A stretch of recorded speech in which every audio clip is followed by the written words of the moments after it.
Welcome to the official YouTube channel for the Colin Cowherd Podcast. Go on, hit the subscribe button. There you go, right down there. If you want to be among the first to hear my weekly takes, NFL, college football, more, right there.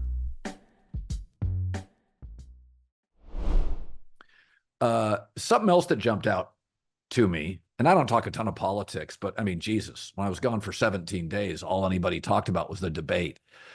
You know, one of the things that is really interesting to me, and I've been offered political shows before on radio, and it's sort of a joy sapping experience. I like sports. I like the drama. I like waking up every day and there's a new game, a new drama, a new storyline, and you can build a new narrative. The idea of having to cover the same political story for 6 months on end, I think is just the thief of joy. I think it'd be tedious. I don't want that life. But it was really interesting. I had this discussion with a friend, and I said, politics and sports and business are all very similar. I mean, a political race, it's a business. It's the minute you're elected, you're raising funds. And in my business, sports has always been a little political, and it's absolutely a business. That's why the NFL is pulled away from the other leagues. It just understands that. Is that it was fascinating to watch the coverage. We know Joe Biden has struggled, especially the last couple of years, with a lot of verbal gaffes, the staring, the look we've seen from grandparents we love. But it's been fascinating to watch not only the coverage, which I think has been very fair and even-handed, but the outrage by Democrats with the coverage of CNN, Jonathan Stewart and Brian Stetler and Chuck Todd and the New York Times. So my entire life, I've been sort of an independent that leans right on business and left on social issues.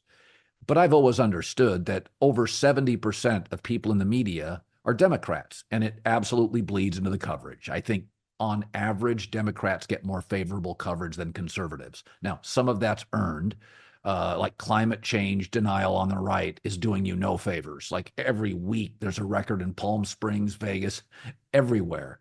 The storms are getting nastier. The heat's getting more oppressive.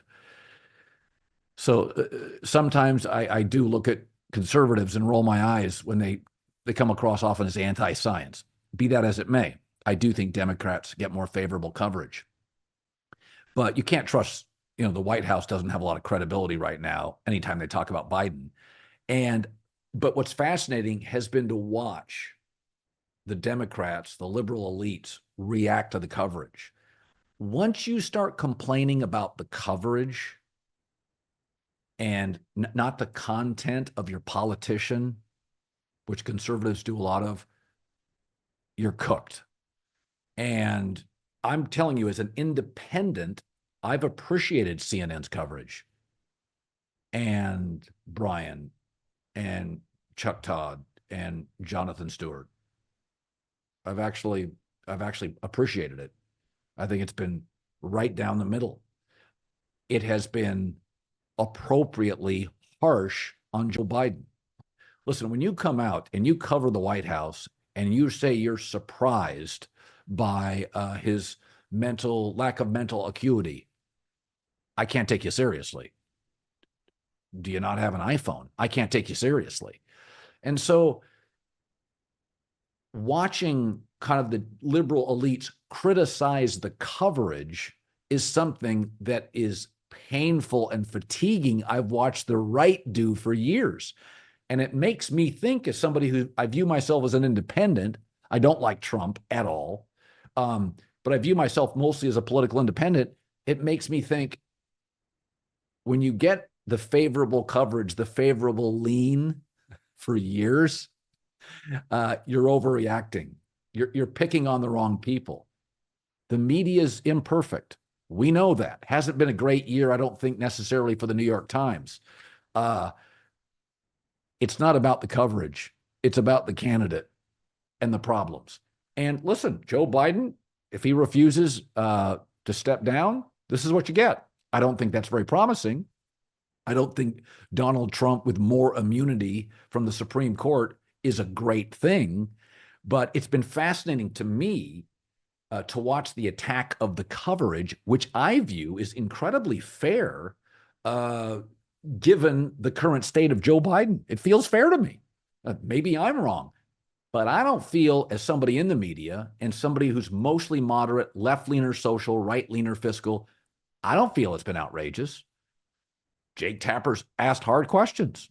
I do think the media, feeling they've been lied to, has a little chip on their shoulder, but that's okay. I can deal with a little of that, right?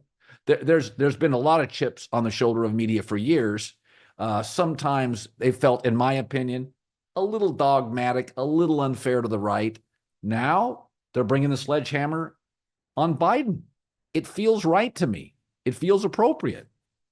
I think the simple explanation, what has happened to the Democrats, is that there is no more pressurized job in America than president. It ages you.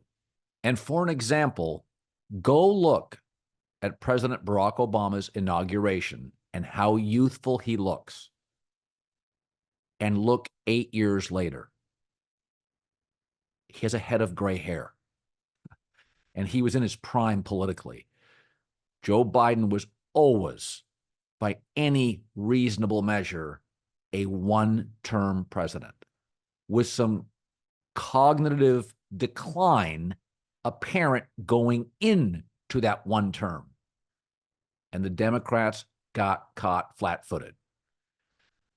You didn't really start to notice it until about late year 2 of his presidency.